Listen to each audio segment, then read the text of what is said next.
क्या खूब कहा है किसी ने, संगत का जरा ध्यान रखना जनाब। संगति आपकी खराब होगी और बदनाम माँ बाप और आपके संस्कार होंगे। ऐसे ही एक बार की बात है।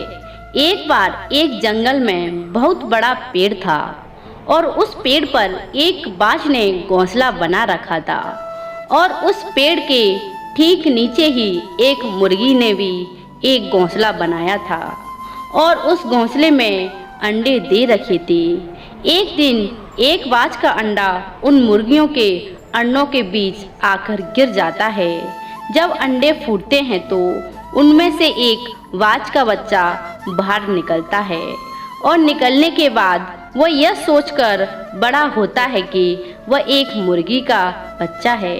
वह हर एक सारे काम को करता है बाकी मुर्गियों की तरह, जैसे छोटे छोटे कीड़ों को खाना, जमीन पर अनाज के दानों को खोजना, मुर्गियों की तरह पंख फड़फड़ाना। वो वही सारे काम करता है जो बाकी मुर्गियां करती थीं। एक दिन उस बाज के बच्चे ने आकाश में बाज को उड़ते हुए देखा और मुर्गी से पूछा कि उस चिड़िया का क्या नाम है। तो मुर्गी ने जवाब दिया, वह एक बाज है। तो बाज के बच्चे ने पूछा कि हम उसकी तरह ऊंचा क्यों नहीं उड़ सकते।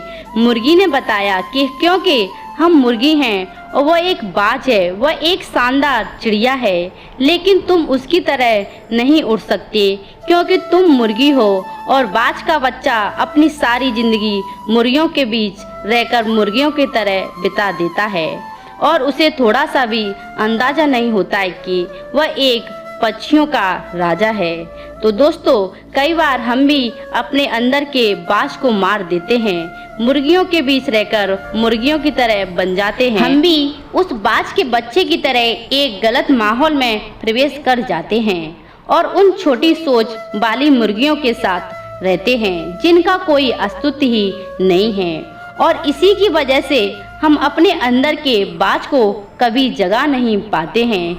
इसलिए उन मुर्गियों के बीच से निकलो और बाजों के बीच जाओ जो तुमसे भी ज़्यादा स्मार्ट है, जो तुमसे भी बड़ा सोचता है। क्योंकि आपके बाज होने का तब तक कोई मतलब नहीं है जब तक आप छोटी सोच वाली मुर्गियों के बीच अपना ज़्यादातर समय बिताते हैं। तो दोस्तों, मैं आपको जैसी संगत वैसी रंगत रखोगे तो आपको वैसा ही असर पड़ेगा। अगर आप अपने कम नॉलेज वाले या कम स्मार्ट वाले लोगों के साथ रहते हो तो आप उनसे स्मार्ट तो रहोगे लेकिन आपकी ग्रोथ कभी नहीं होगी। तो दोस्तों, हमको बुरी संगत से दूर रहना चाहिए, तभी हम कुछ कर पाते हैं। तो दोस्तों, आपको ये जानकारी कैसी लगी कमेंट बॉक्स में ज़रूर बताना और इस वीडियो को ज़्यादा से ज़्यादा शेयर ज़रूर कर देना।